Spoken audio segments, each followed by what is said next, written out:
Gaya nito mga boss na sobrang gaan dahil malipis yung design niya, kaya kalimitan sa racing is forged aluminum at carbon lode yung ginagamit. Ayan. Hey, what's up mga boss? Magandang araw sa lahat. So yun, ang unit pala natin is Toyota Prius at heavy PMS tayo dito. At isa rin to sa mga unit na mahirap i-adjust ang parking brake kung hindi ka marunong. Pero hindi yung Prius ang ating pag-uusapan mga boss, kundi tungkol dito. At ang brand ng mags na to is Race. Alam niyo naman sa mga mahilig sa mga sasakyan ay mag-heart na yung mga mata ninyo.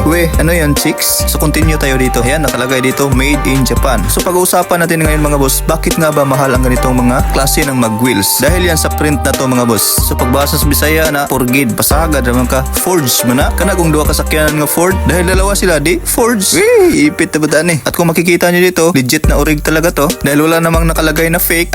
So much for that mga boss. Ang pag-uusapan natin is yung proseso sa paggawa nito. At mamaya masasagot natin yung tanong kung bakit mahal ito. Sana naging mags na lang ako para mahal din ako.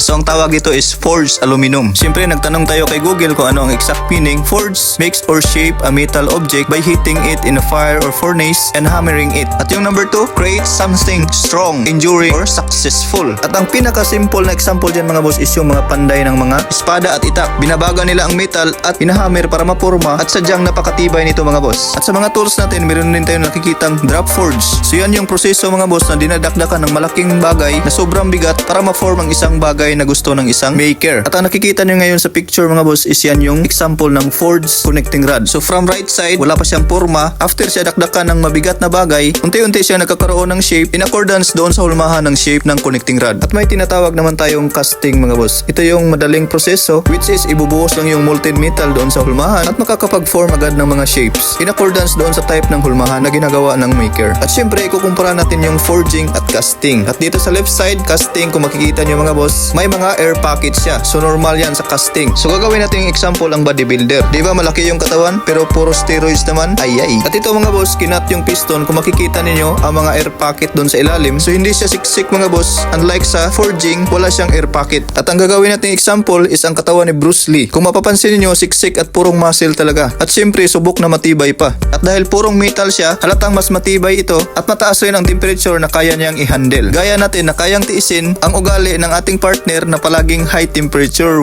At isa rin sa advantage ng metal forging mga boss, dahil nga sa matibay ito, pwedeng inipisan ng mga manufacturers yung design ng kanilang mga produkto para maging mas magaan ito. Gaya nito mga boss na sobrang gaan dahil malipis yung design niya, kaya kalimitan sa racing is forged aluminum at carbon lode yung ginagamit. At kung mapapansin nyo, yung mga pan-racing na mga motor at sasakyan ngayon, mga forged aluminum na yung mga piston. Pati na yung mga connecting rod forged din. Dahil sa lightweight na, mas matibay pa. Diba kung i-observe natin mabuti ang mag wheels na to, ayan, napakanipis ng gilid niya. Almost the same lang siya sa steel rim. Dahil yan sa tiwala ng quality nila, at wag na kayong magtaka na ito'y mahal talaga. Dahil yan sa proseso ng paggawa nila na sadyang mapapabilib ka. So that's it mga boss. Sana may nakuha kayo. Paki-share ng video natin at paki-heart na rin at follow. Thanks for watching at God bless lahat. See you at the next video.